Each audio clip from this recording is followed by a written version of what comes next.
Have you ever walked away from someone and thought, why do I feel worse every time we talk? Not just annoyed, not just drained, off. Like your energy's been pulled in 5 directions and you're not even sure why. If you felt that, you're not imagining it. Some people don't just bring chaos into your life. They are chaos. They wear it like a second skin. And the worst part? A lot of them don't even know they're doing it. Carl Jung had a word for this kind of person. Not toxic, not broken, not evil, just unconscious.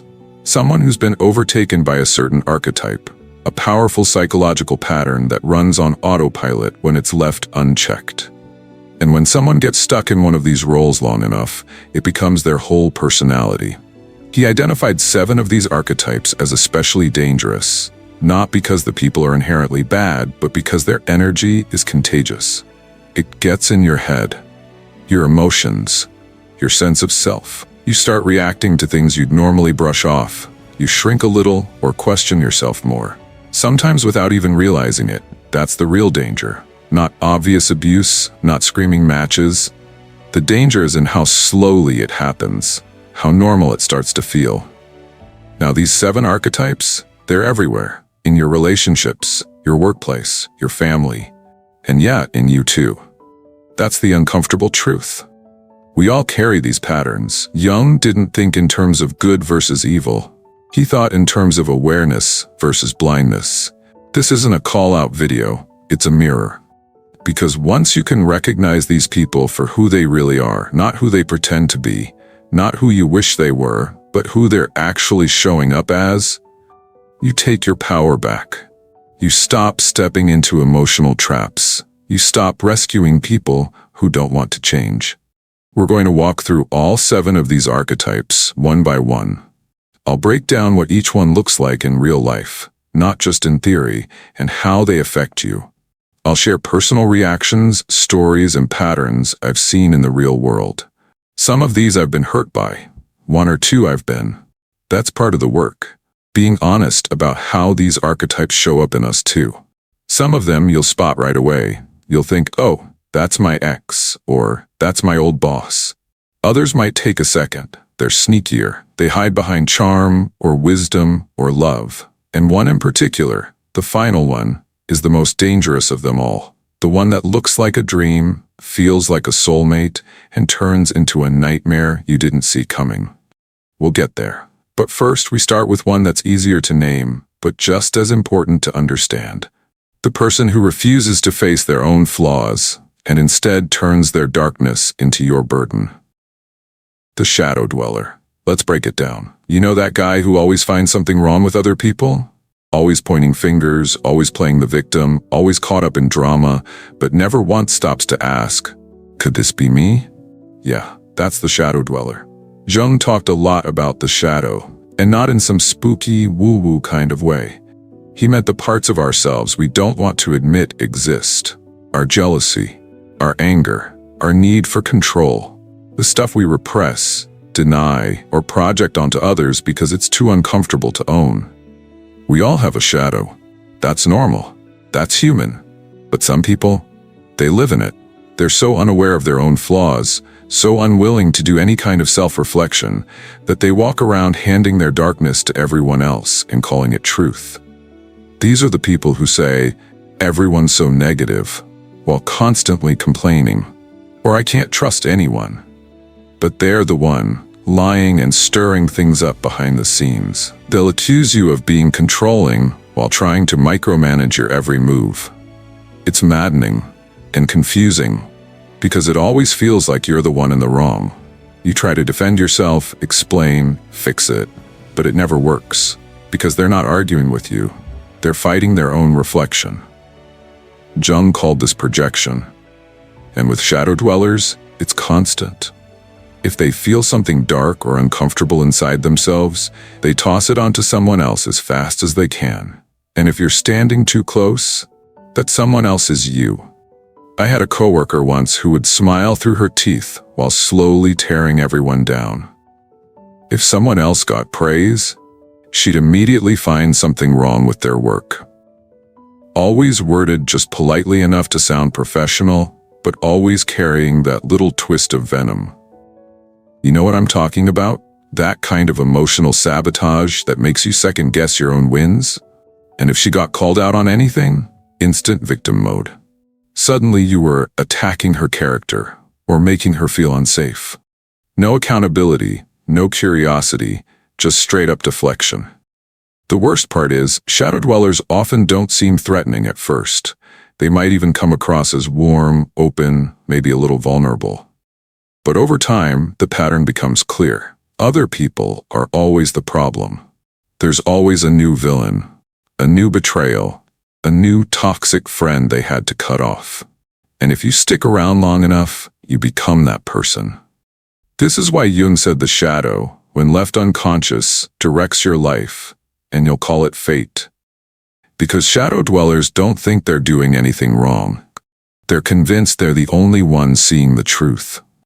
But what they're really seeing is a projection of their own buried stuff, painted onto everyone else. So how do you deal with someone like this? Honestly, the first step is recognition. If you feel like you're always defending yourself, explaining yourself, or getting blamed for things that have nothing to do with you, that's a sign. The second step, don't take the bait. You can't argue someone out of their shadow. You'll just exhaust yourself trying. Set boundaries. Pull back emotionally. Don't absorb what they're projecting. And definitely, don't try to fix them. That's not your job, and frankly, it's not possible unless they're willing to look inward, which most shadow dwellers aren't. And yeah, that might mean walking away. Even from people you care about. Especially from people you care about, because the closer you are to a shadow dweller, the more damage they can do. Now here's the twist. We all have a little bit of this in us. We've all projected. We've all blamed someone else instead of facing something in ourselves. That doesn't make you a bad person. That makes you human. The danger is when someone never stops doing it. When projection becomes their personality. When their entire life is a loop of blame and denial and self-sabotage dressed up as moral clarity. That's when it becomes dangerous. That's when you need to protect your peace. So, take a breath. Maybe someone came to mind just now. Maybe more than one person. That's good. That's clarity. Let's keep going. You know that person who always seems to be suffering? Like they're constantly overwhelmed, misunderstood, exhausted from doing everything for everyone? Yeah.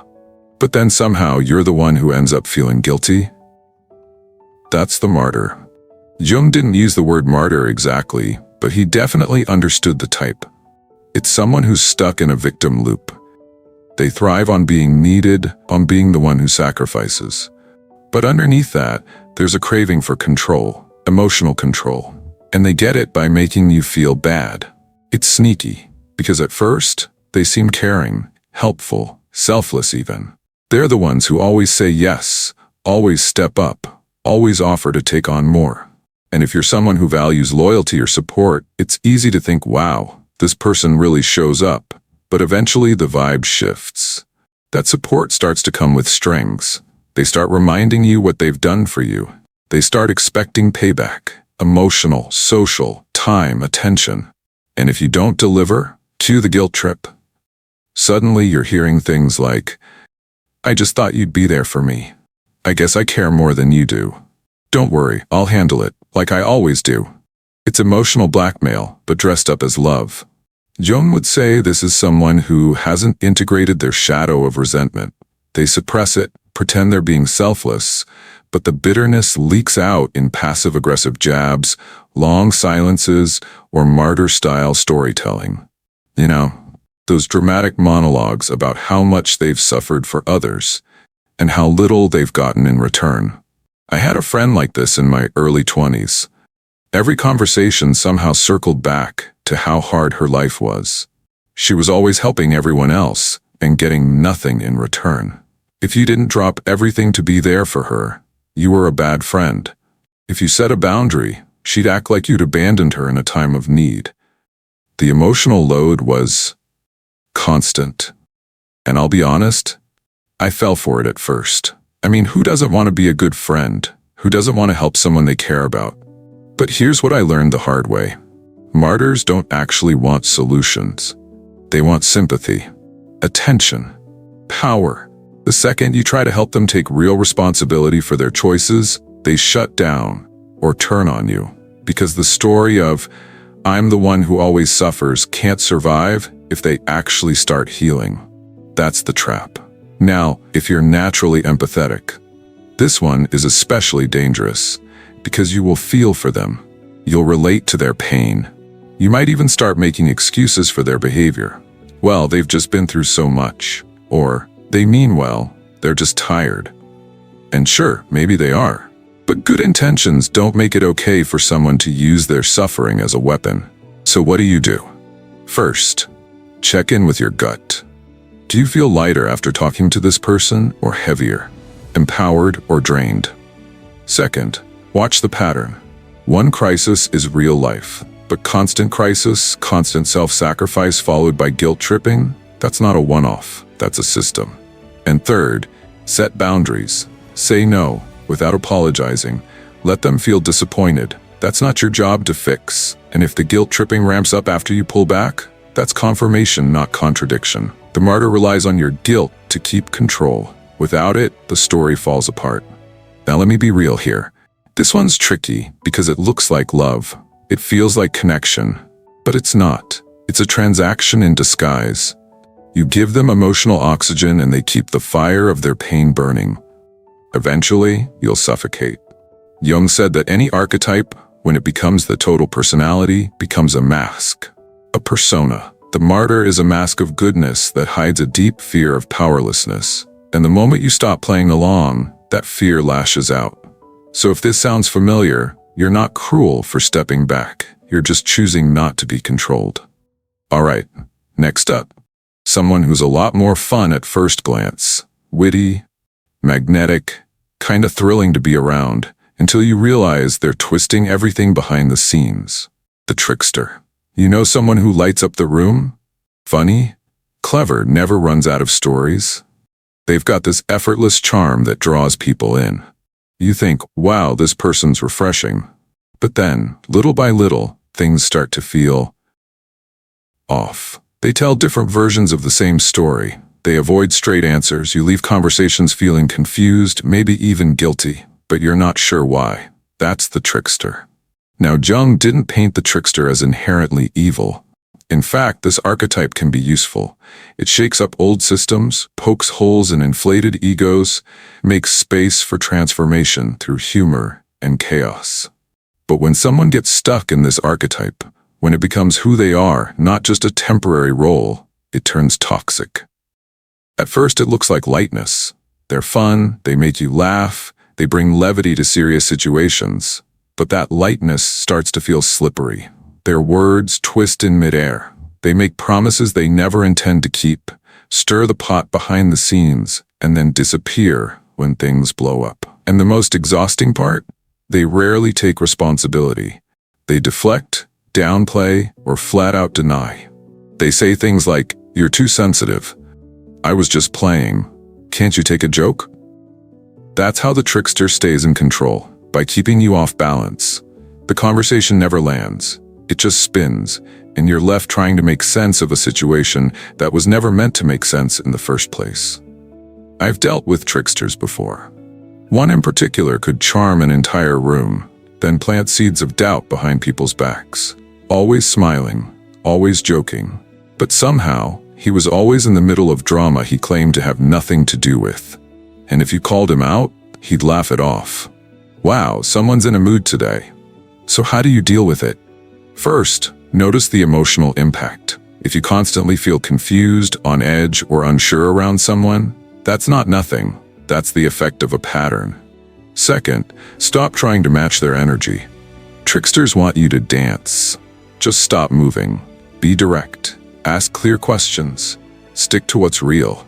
And third, set the boundary. If someone turns every conversation into a game, it's okay to leave the table.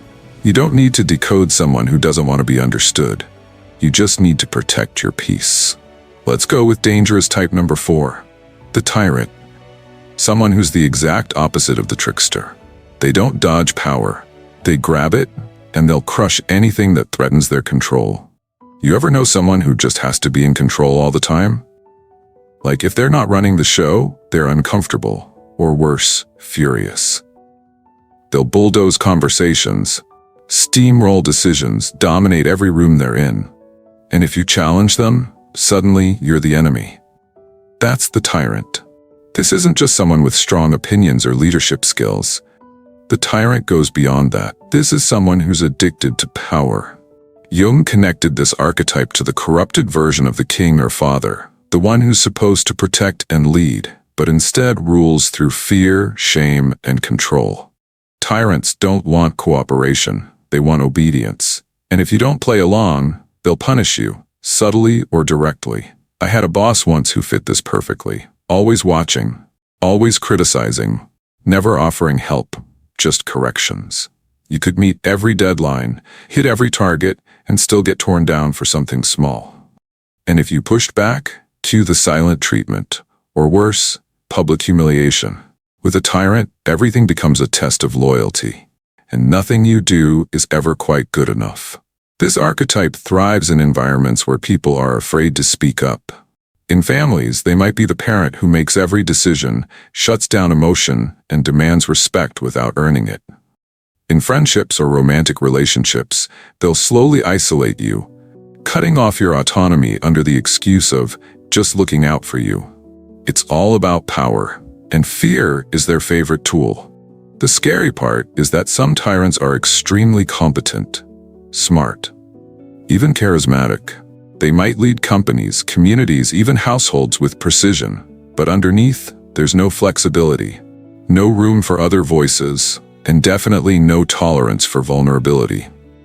Jung would say, this is the shadow of the ruler archetype, someone who wants order but hasn't integrated their own fear of weakness. So they overcompensate, they control, they dominate, and the cost is always you.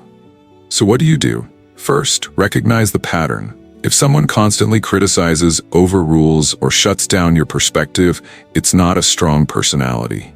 It's control, and it's not your job to manage their emotions. Second, hold your ground. Tyrants respect strength, but not in the emotional sense. They respect boundaries, consequences, clarity. You won't win by people-pleasing. You win by refusing to be steamrolled. Third, know when to walk away. Some tyrants can't loosen their grip. They see any feedback as a threat, any independence as betrayal. And if that's the case, you need to protect yourself, because no amount of compliance will ever make them feel safe enough to stop controlling. Here's the thing, real strength isn't about domination, it's about self-mastery. Tyrants haven't mastered themselves, they just project their chaos outward onto everyone else. So that's the tyrant, obsessed with control. But what about the opposite? The ones who avoid responsibility altogether. That brings us to dangerous archetype number 5, the eternal child. If the tyrant tries to control everything, this next one tries to avoid everything. Now let me be clear. We all have a part of us that wants to escape sometimes, wants to stay carefree, spontaneous, light. That's not a bad thing. It's human. Jung actually believed the child archetype was essential for creativity, renewal, even joy. But when someone gets stuck in it, when they refuse to grow up, take responsibility, or face reality, that's when it turns toxic. The eternal child doesn't want control, doesn't want commitment, doesn't want consequences. They live in the world of possibility, but not accountability. At first, it can feel magical. They're often creative, open, adventurous. They'll take you on spontaneous trips, talk about big dreams, have wild ideas. It's exciting, especially if you're someone who's used to playing the responsible role in your relationships. They seem like the antidote to stress. But give it time, reality sets in, and you realize they don't do hard things. They avoid conflict. They forget important details. They ghost when things get too heavy. They make a mess and expect someone else to clean it up. I dated someone like this years ago. On the surface it was fun, deep talks, late nights, lots of passion. But the second anything went wrong, missed bills, real emotions, tough conversations, he'd vanish. Suddenly, I was the one managing everything while he chased inspiration or needed space to breathe. At first I thought I was being supportive, meeting them where they're at. But eventually, I realized I was just parenting a grown adult who refused to take life seriously. And that's the trap. The eternal child doesn't want a partner or a friend. They want a caretaker. Someone to handle the details of life while they stay in fantasy mode. Jung called this the puer aeternus, the eternal boy or girl. It's the part of the psyche that refuses to mature, and when it takes over completely, it creates a person who can't handle the weight of being human. And here's the thing, they're often not bad people. They're not trying to hurt anyone, but their inability to take responsibility does hurt people. Because someone always ends up picking up the slack, holding the weight, paying the price. So how do you deal with an eternal child? First, don't get seduced by the potential. It's easy to fall in love with who they could be, but you've got to look at who they are. Second, don't take on the role of the adult for both of you. That imbalance will wear you down fast. You'll start feeling resentful, and they'll act shocked like they did nothing wrong. Third, watch for growth. Are they actually learning from experience, or just bouncing from one escape to the next? Because here's the truth. A person who refuses to grow can't show up for you, no matter how much they say they care.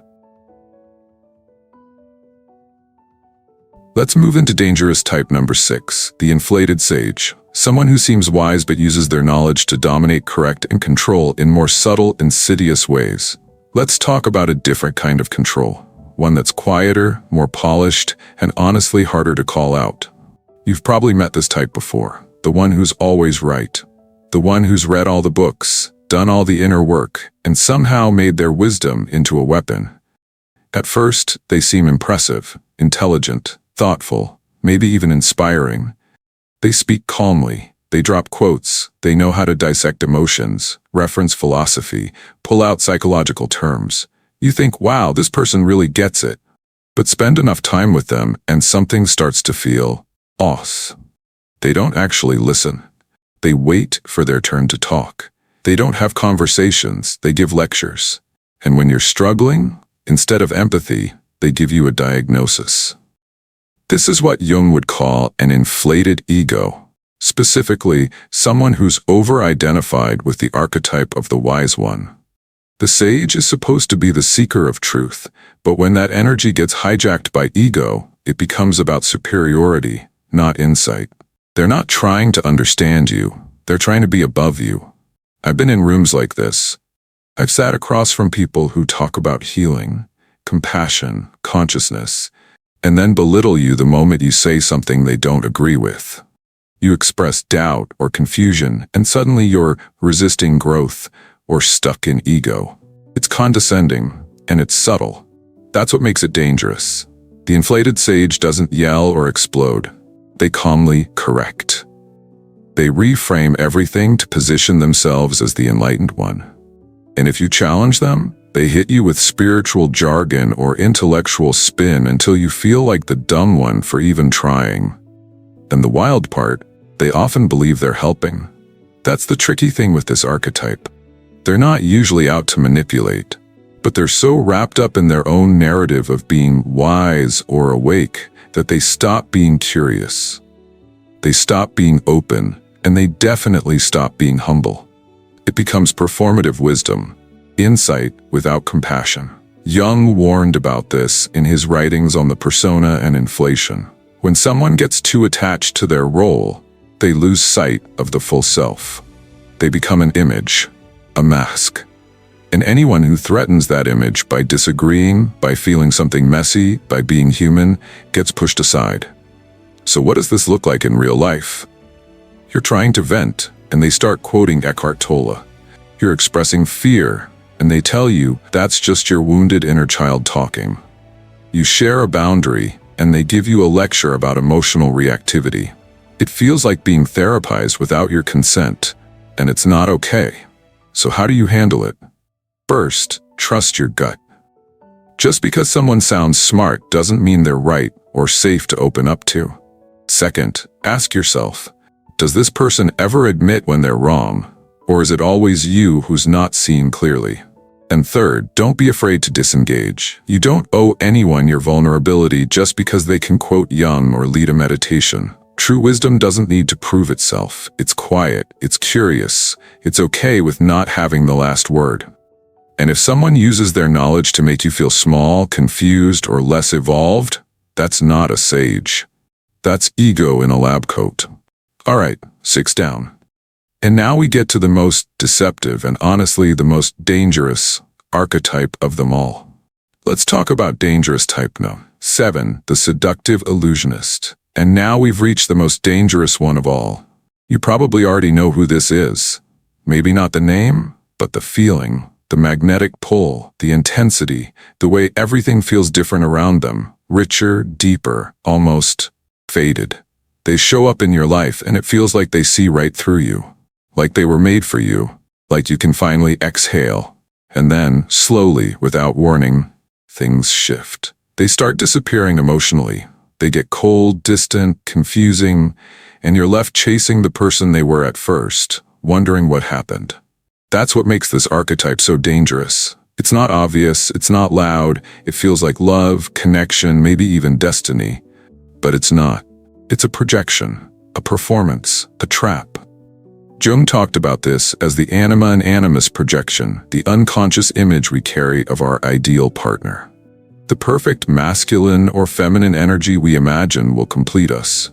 And when we project that image onto someone else, we're not falling in love with them. We're falling in love with what they reflect back to us. The seductive illusionist knows how to become that reflection.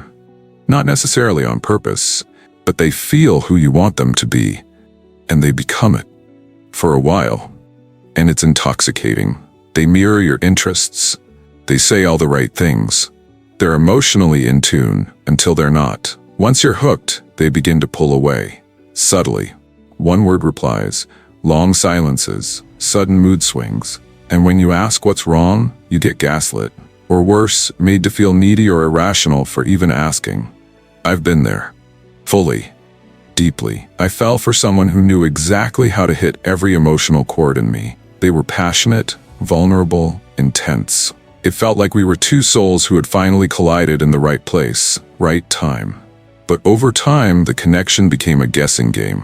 One moment they were all in, the next, completely unreachable. And every time I brought it up, I ended up apologizing. For being too much, too emotional, too demanding. It took me longer than I want to admit to realize I wasn't in love with them. I was in love with the illusion, the person they presented early on, the one I desperately wanted to be real. That's the cruelest part of this archetype. You're not just losing the relationship, you're mourning the version of them that never really existed. Jung warned that when we don't integrate our inner ideal image, when we don't see it as part of us, we project it outward. We make someone else carry our fantasy. And when they inevitably disappoint us, we feel betrayed. But really, we betrayed ourselves by refusing to see clearly. So what do you look out for? If someone feels too perfect, too intense, too quick, too aligned, it's worth pausing. If the relationship moves lightning fast and suddenly slows down the moment you show real emotion, that's a red flag. If you're constantly trying to get back to how things felt in the beginning, but that version of them never really returns, you're chasing a projection. And how do you deal with this? First, name what's happening. Don't sugarcoat it. Don't call it complicated. If someone's presence makes you feel anxious more than safe, something's off. Second, reclaim your ideal. That soulmate fantasy you're chasing, that energy exists inside you. You don't need someone else to activate it. Third, stop trying to win them back. They didn't leave. The illusion faded, and that illusion was never yours to keep. This one hurts, I won't lie, but it also frees you. Once you see through the performance, you can stop rewriting yourself to fit someone else's fantasy, and start becoming the version of you that doesn't fall for smoke and mirrors anymore. That's the power of seeing the pattern. That's the gift Jung left us. Not judgment, awareness, not fear, freedom. Let's bring it all home in the final wrap-up. So there it is, 7 patterns, 7 people, 7 ways someone can walk into your life and quietly, sometimes beautifully, disrupt your sense of peace, clarity, and self. This isn't about fear. It's not about labeling everyone around you as toxic or broken. Jung's work was never about that. It's about awareness, recognizing patterns that keep you stuck, drained, confused, or playing a role that was never meant for you. Because once you can name it, you can stop personalizing it. You can stop thinking, "What did I do wrong?" and start asking, "What's the pattern here? And how long has it been running the show?" These archetypes don't walk around with signs on their foreheads. They show up as lovers, friends, family, co-workers. They show up in pretty packages. Funny, charming, vulnerable, spiritual. But it's not about the surface. It's about what happens to you when you're around them. How you shrink, how you second guess, how your energy slowly starts leaking out of you without even realizing it. But here's the most important part. These aren't just dangerous people out there. These are roles, energies, archetypes that live inside all of us. And the second you start pointing fingers without also holding a mirror, you're missing the point. I've been a few of these at times in my life. I've projected my shadow. I've overhelped. I've wanted to be seen as wise or strong or special. That's human. The problem is when we stop reflecting, when we make our patterns permanent and refuse to see how they affect the people around us. So what do we do with this information? We get honest. We look at our relationships with clearer eyes. We step back when something feels off, even if we don't have all the evidence yet. We stop playing the rescuer, the translator, the fixer, and we let people show us over time whether they're capable of meeting us with the same level of presence and accountability we're bringing. It's not about being paranoid, it's about being conscious. So now I want to hear from you. Which one of these hit the hardest? Did someone specific come to mind? Or, if you're being really honest, did you recognize a version of yourself in one of these archetypes? Drop it in the comments. Let's talk about it. This is the stuff we don't always say out loud, but we need to. Not to shame ourselves, not to shame others, but to stop walking blind into relationships that cost us more than we can afford to keep paying. If this helped you see things more clearly, share it, save it, re-watch it when you start doubting yourself again. Thanks for watching, and more importantly, thanks for being willing to see.